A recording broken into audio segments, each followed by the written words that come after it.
Ագույի Ղազարյան, ժողովրդի անունը որ տալիս եք շարգալից խոսեք, էլ Տիկին Գյուրեղյան։ Տիկին Գյուրեղյան, փորձեք չափավոր, հանգիստ, ժողովրդին վարել ես ցույց չեմ տա, որ դուք ստեղից վերնեք տես արտահայտություններ անեք, համեցեք։ Տիկին Գյուրեղյան,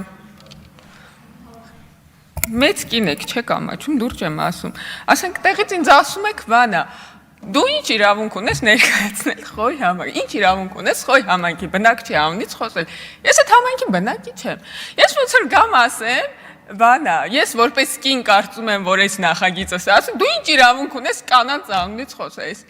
ասեք նորմալ աշխատում ենք իրար հետ մարդավարի կամերաները անջատած ժամանակ, հարցեր են քննարկում, գալիս եք ստեղ ինձ ասում եք ինչ իրավունք,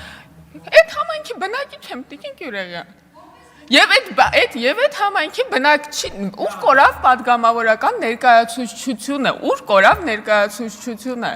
ներկայացնում եմ ես երիտասարդ կանանց, դասախոսներին, գրականագետներին, խոյ համայնքի բնակիչներին, հայերեն խոսացող մարդկանց, տարբեր իրավիճակներում, տարբեր ինքնություն ունեցող մարդկանց եմ ներկայացնում, Ժորժ ջան, նորմալ է, որ ես ներկայացուցչությամբ եմ զբաղված,